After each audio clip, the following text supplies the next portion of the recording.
Thanks for tuning in to this week's edition of the Climate Friday newsletter. Meteorologist John Birchfield here. A week ago, we were talking about how we haven't gotten a single drop of rain the entire month of June, and now we are finally, slowly but surely, chipping away at that rainfall deficit. Whether you're watching us on YouTube, online, or on WTOL 11+, good to have you with us this week. We're going to break down the science and the data, and also how we are making up for that missed time as far as the rainfall goes, and have we totally alleviated the drought conditions? I'm going to answer those questions. Let's break down the science and get into those graphics as we discuss the impacts that drought has had on northwest Ohio and southeastern Michigan, and also what you can expect going forward. Now, a week ago, we talked about in Climate Friday how we have not gotten any rainfall the entire month of June. Of course, the weather pattern did a 180 and finally ushered in some very much needed rainfall chances. We are starting to catch up, but we are still well below normal and below where we should be this time of year.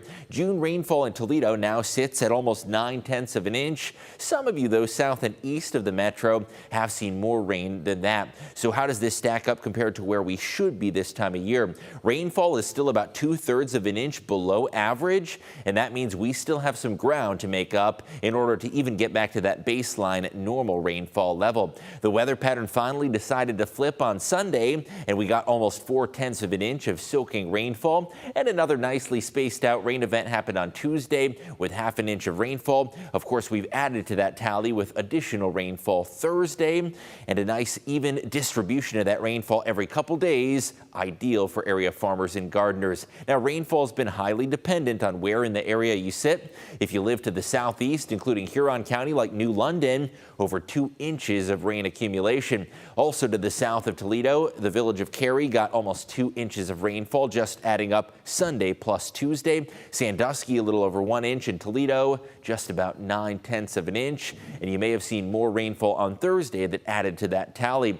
This map really goes to show just how big of a difference there has been within our viewing area. Some of those brighter reds and oranges that you see in eastern and north central Ohio, that shows you a swath of heavier rain, and slighter amounts have been to the north and west of Toledo. The heaviest rainfall, though, has impacted locations from Columbus over towards Dayton. Those hues of purple show you 3 to 5 inches of rainfall. Some slow-moving downpours trekked up I-71 towards Cleveland and brought that persistent and heavy rain over the weekend. To give you an idea of some of these impressive rainfall totals, near 5 inches just to the west of Columbus, shown by that magenta color, and also looking to the north and east of Dayton, some of those slow-moving downpours brought almost a little bit too much of a good thing. Area farmers do need that rainfall, but when you start to get into this ballpark of 4 to 5 inches, that can cause hydrological and flooding concerns. Looking at some rainfall amounts in our viewing area, Huron County, in particular to the east of Norwalk, shown by that red and orange color, that shows you an area that did see over 2 inches of rainfall. Looking a little bit further to the west of that, Seneca County got a good downpour, especially to the east of Tiffin, where 1 to 1.5 inches fell. And also looking up to the north of Fremont, some very much needed rainfall for some of those eastern counties. What about Lucas County and the Toledo Metro? It was a widespread amount, right in the ballpark of about 1 inch of rainfall. Also closer to the Indiana-Ohio state line, some good rainfall for area farmers near Bryan, Montpelier, Defiance, Ney, just to name a few towns that did see close to 1 inch of that very much necessary rainfall. Of course, the drought monitor still does show us that we have some ground to make up. Moderate drought conditions have persisted, and that drought monitor will continue to be updated each and every Thursday, and we'll share the very latest information with you. Drought conditions still prevalent across the region. In particular, northern Ohio still very much in need of that rainfall. Across central Michigan, the drought is a little bit less imminent than it is in northwest Ohio. Now, a week ago on Climate Friday, we were talking about that historic rainfall deficit, and in the entire history of recorded weather data, this is the longest we have ever gone in the spring season without rainfall. We made it 3 full weeks, or 21 consecutive days without a single drop of rainfall, and that's the first time that has ever happened in recorded history in Toledo. That streak spans from the 21st of May all the way through June 10th, and we finally did get some very much needed rainfall on June 11th, Remember, Sunday brought us that good dousing of rain, bringing that streak to an end, and that streak ended at 21. This was the driest May since 1934, and this drought has been going on for not just those 21 days, but even earlier into the month of May, and we had the driest May month since the Dust Bowl era. You have to go all the way back to 1934. We ranked number 6 all time for the driest month of May. Here's a look at the tally of the driest Mays, and this is where the drought began, not just in June, but last month we really started to see that rainfall deficit. In 1881, that is the least amount of rain that we have ever logged in the month of May, just about 4/10 of an inch, less than half an inch. We got about 2/3 of an inch of rainfall in 1877.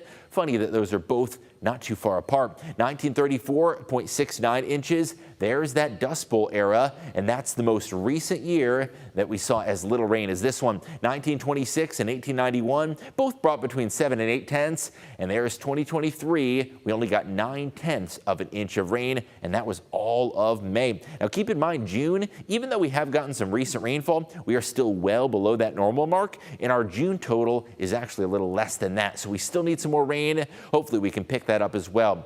So what's the link between climate change and drought, and how does climate affect the amount and frequency of rainfall? Well, warmer temperatures, that is no secret at this point, that the mercury is going up and the thermometer is rising. So what does the warmth have to do with precipitation? Well, when you do get warmer temperatures, you get more evaporation.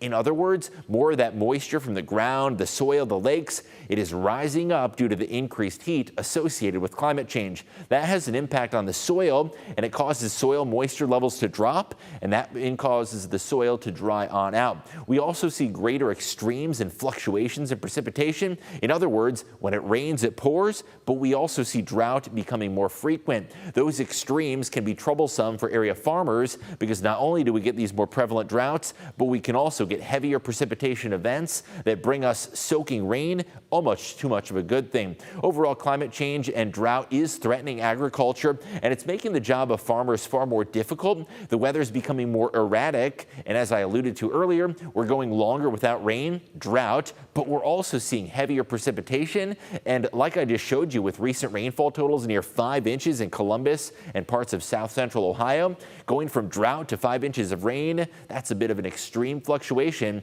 that makes farming a very difficult job, especially in the area of climate change. Also, access to water supply is something that's affected by this, as drought really affects how much fresh water is available. And last but not least, water transportation is something many of us take for granted, but even looking at big rivers like the Maumee and the Mississippi, their water levels are affected by the amount of rain and amount of precipitation we get, and water transportation is something that is going to be affected in the future due to those fluctuations in rainfall and precipitation.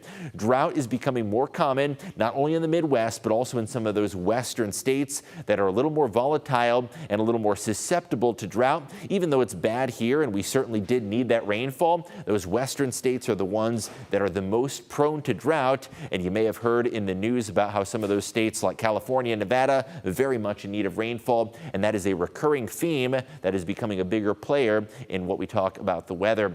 So bottom line, we've got some rain, we still need a little bit more. We'll continue to update you on drought conditions and on how we fare as far as June weather is concerned. Good to have you with us this week, and we'll see you next Friday for another edition of the Climate Friday newsletter.